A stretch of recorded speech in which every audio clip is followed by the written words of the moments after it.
Yes, welcome into the Wednesday edition of the Auburn Daily Show. I'm your host, Harrison Tarr, joined as always by Dylan Larck every single Wednesday. Dylan, how you doing today, my man? I've been doing better once allergy season is over with, but I'm ready to talk about some baseball and eventually some basketball too. Yeah, you're not lying, man. I wish this weather would just kind of chill out. It's like cold as all get out today. It's unbelievable. But let's hop right into the sports, to the Auburnisms, if you will. Definition of just Auburn being Auburn last night. Auburn Baseball took down Georgia Tech 12-11 in 13 frames, 12 frames, 12 frames. 12. Sorry, it felt like 9 years. In walk-off fashion in 12 frames after going down 7-0 and fighting their way back. And really, just like I said, the most Auburn fashion ever. Lindsey Crosby of the Auburn Daily, lead baseball writer and senior baseball writer over at the Auburn Daily, wrote a piece about kind of recapturing everything that went down in this win for Auburn on Tuesday night. And I thought Lindsey did a pretty dang good job of just encapsulating the Auburnisms, because there's a lot to take away from this. And we knew going into this game that Auburn was taking on an opponent that it's for sure going to see later again in the regular season, but very well could see in the postseason.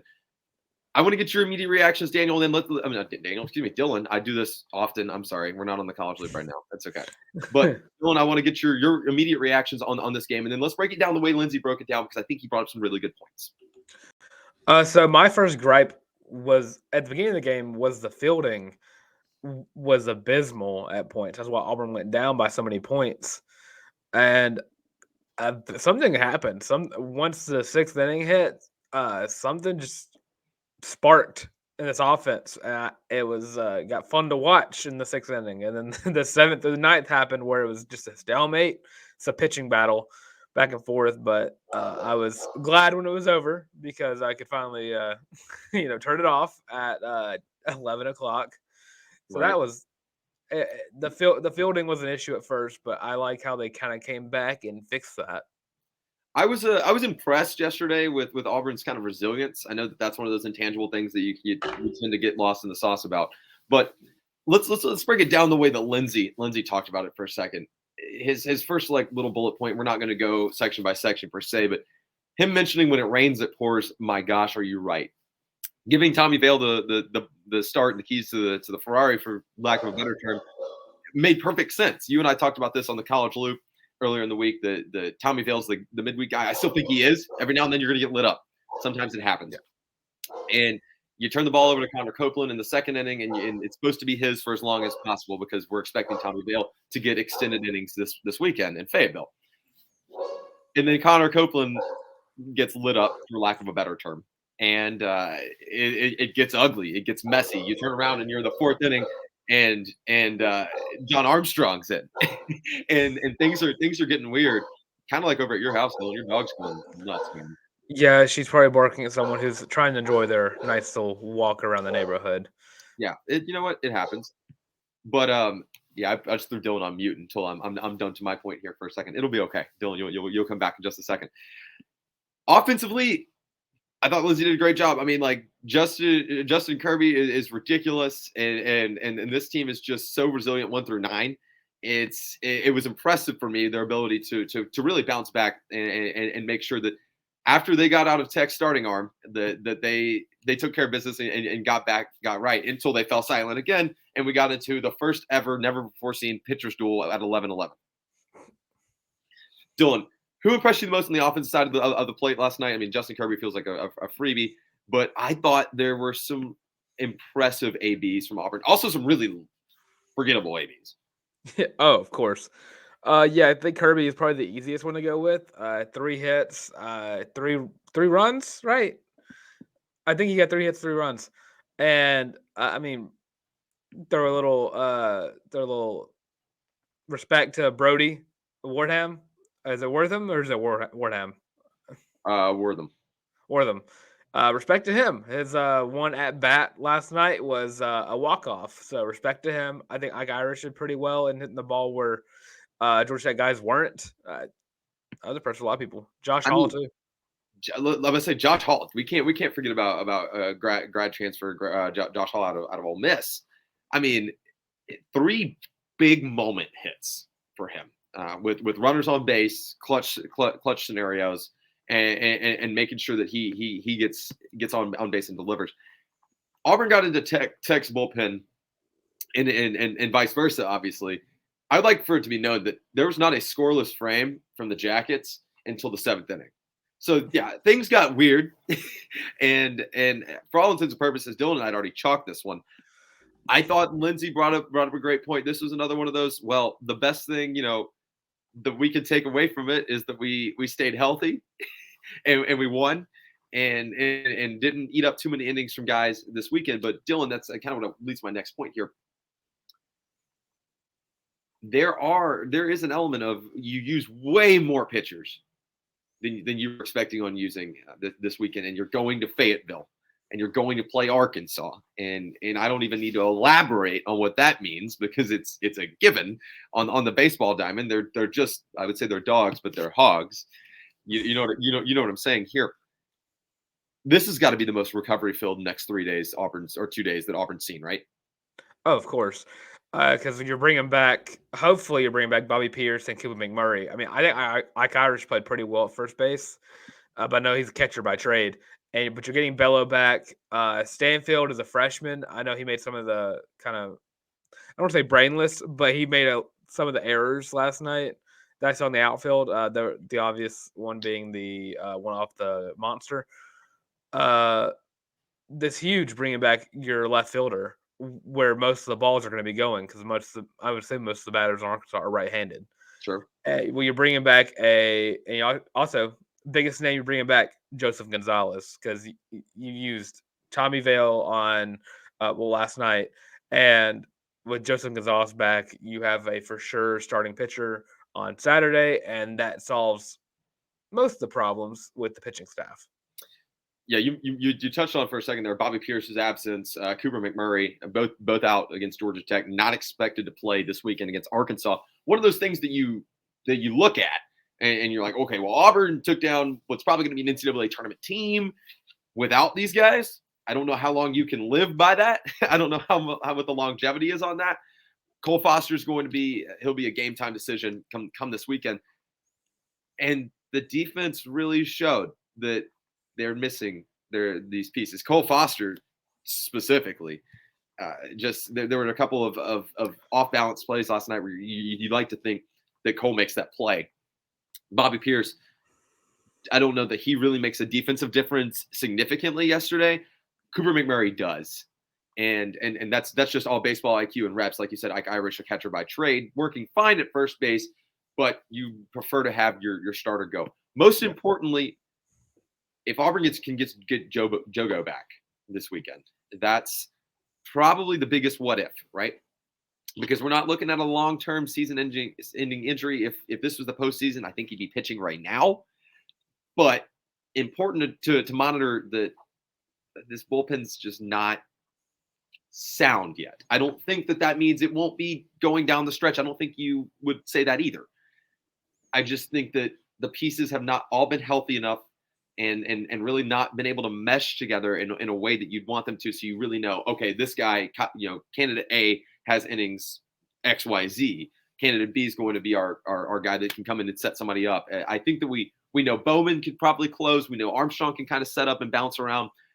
But until you get your full rotation with your ace back, Dylan, what's your approach? Caught me as I was yawning. I just work with what you got. I don't think Caden Green did terribly at shortstop. I think he did pretty well batting as well. So I don't think I don't want to say he's a good replacement for Cole Foster, because Cole Foster's defensive ability is out of this world. But I think Caden Green, Chris Stanfield has shown a lot of potential. I think this young group can really mesh together well if they need to. But I mean, you got to get the pitching rotation back healthy. That's the key part to this defense, because if you get Jogo out there, I don't think. I don't want to say he's played against Georgia Tech, because he definitely wouldn't have. But I don't think Georgia Tech puts up 9 runs in the first 6 innings. I don't think Arkansas puts up 9 on Jogo.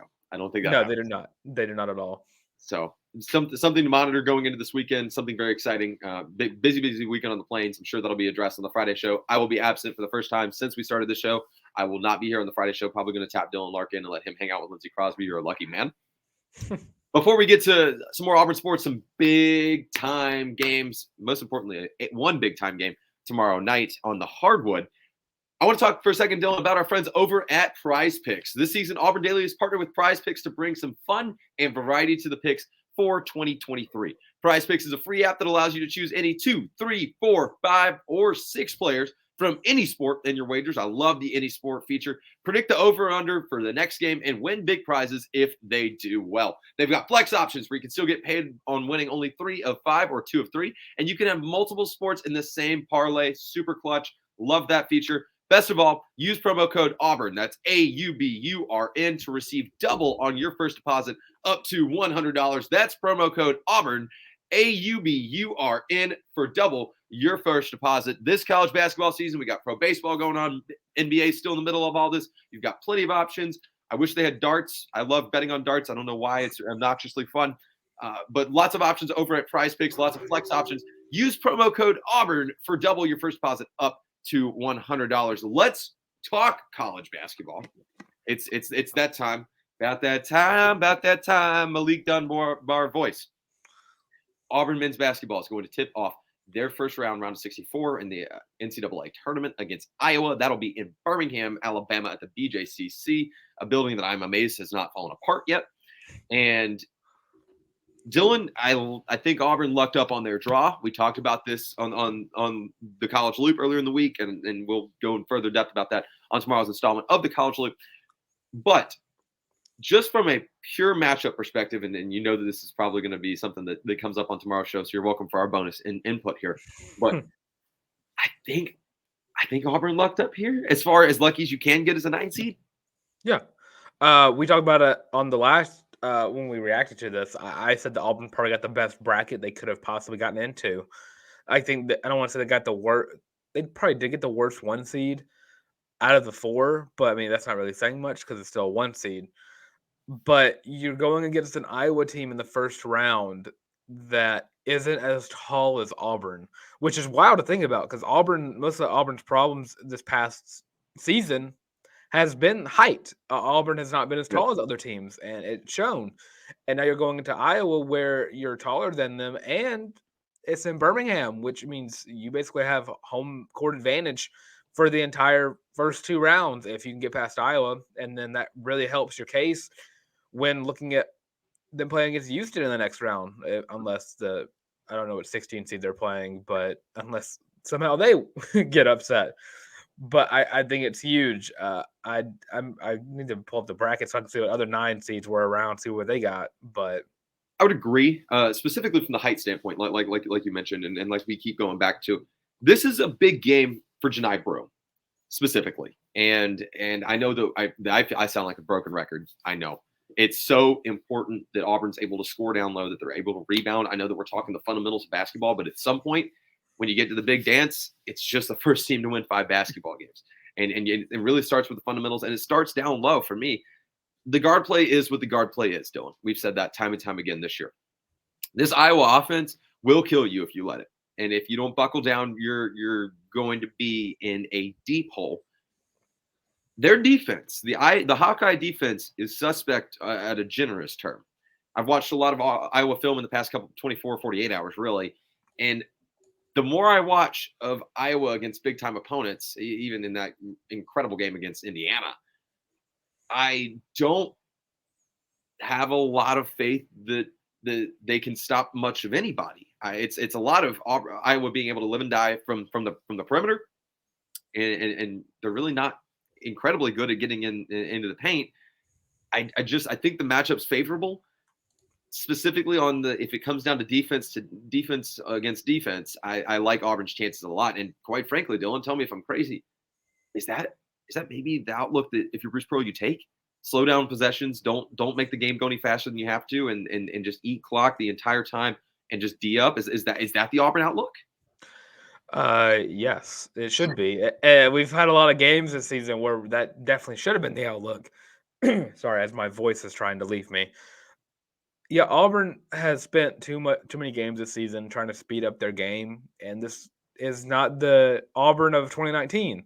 You can't just walk down the court and shoot a three and get 3 points in like 7-8 seconds, which what we've grown used to seeing with Jared Harper, Bryce Brown, And a lot of baseball teams. Samir Dowdy, Javon McCormick was able to do it. Like all those guys were able to do it, but these past few Auburn teams have not been 3-point shooting teams. Sure. So they've had. I think if you're wanting to stop a offensive team, you need to slow it down, let your defense get rested up, take an easy 2, let Katie Johnson drive in, get fouled, so you can get that's the kind of 3-pointer that Auburn should be gunning for every possession. Drive in, get a 2, get fouled, 3 points, boom, easy. I'm so glad you mentioned Katie Johnson, and I want to go ahead and since we're on the Auburn Daily Show and we've got people tuned in and listening. Shout out to all of our listeners and viewers. Love you guys. I think now is a good time for me to go ahead and say it. I think Katie Johnson can be the most important player for Auburn in this tournament. And let me tell you why. We know what Johni Broome can do and what he can be. We know what Wendell Green can do and what he can be. Jalen Williams, we know what he can do, what he can be. Katie Johnson, we don't. We know where he can be. We know what he's capable of. You never know where he's going to be. These other guys we're mentioning and talking about, we can put together a educated guess about where the floor is at and where the ceiling's at, for that matter. Katie Johnson, I think it's on a spectrum. Like I'm not entirely sure it's the same concept. I don't want it to get lost in translation here. Katie Johnson is the entire reason that Auburn even had a fighting chance to move on to the SEC tournament. I mean, he literally put Auburn on his back and carried them to that being even a close game and Wendell Green even being in position to take that shot at the end. If Katie Johnson can get hot get to a point where he can build off of what he did in the SEC tournament, and really what he did the last month and a half of the season was kind of special. We're not talking about that enough. If he can get the job done there, Auburn is one of those 9 seeds you don't want to play. If Katie Johnson's got confidence and he's talking that talk and he's backing it up, he's going to talk anyways. But if he's backing up that talk, it's Auburn becomes a scary 9 seed, and Houston becomes not a cakewalk. Yeah, because you're talking about, we always talk about how this is a big tournament, big game for Johni Broome, and that's what we've been saying throughout the entirety since we've known that Auburn was a 9 seed in the tournament. Is we're going to need Johni Broome to play how he was playing during the season, and Katie Johnson, I guess he heard us talking about him earlier on the season because he something Remember the program, something hit. Something just hit, and he got 20-point games, like 5 out of the last 6 games. It just seemed like he was Auburn's offensive weapon the entirety of the last portion of the season, especially the SEC tournament, where he kept Auburn in the game at times. And I'm looking at it as Katie Johnson's probably the second most important player on this team going into the tournament is Johni Broome and Katie Johnson. Because Wendell Green's going to be your facilitator, easy. That's always how it's going to be. Trey Donson's going to be your facilitator. Wendell Green's going to be your 3-pointer. But Katie Johnson has the ability to get the ball, drive in, and there's very few times where I've worried about a Katie Johnson drive-in layup. Like, I don't care if he misses the free throw. I do a little bit. But the layups is what we need. It gets... And him getting crazy early on in the game is always good for Auburn because that means he's going to put up a lot of points. So let him get knocked down a little bit. He's going to get up, stick his tongue out, wide eyes at the Iowa bench, and then put up 24. I don't want this to get taken out of context, but I don't know. Maybe if someone commits a technical foul on Katie Johnson in the early going in a hypothetical Houston matchup, that plays to Auburn's favor. If you piss the guy off, it's dangerous for quite literally both sides for a whole race of reasons, just because Katie Johnson can also be very good at angry Katie Johnson and very bad angry Katie Johnson. But he's such a polarizing player. It feels like he's just built for March. You know what I mean? Like, he had a very, I'll say, a piss poor showing in the SEC tournament a year ago in Tampa. You and I were there in person, wanting to beat our head into a wall. But the whole team was like, it feels like Katie always plays with a chip on his shoulder. It feels like he's sick and tired of people saying Katie Johnson's not good in the postseason. And I mean, there's a narrative.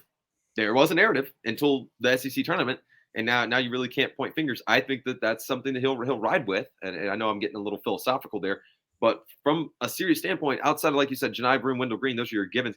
Katie Johnson could be that X factor if Auburn wants to make a run of the Sweet 16 Elite Eight.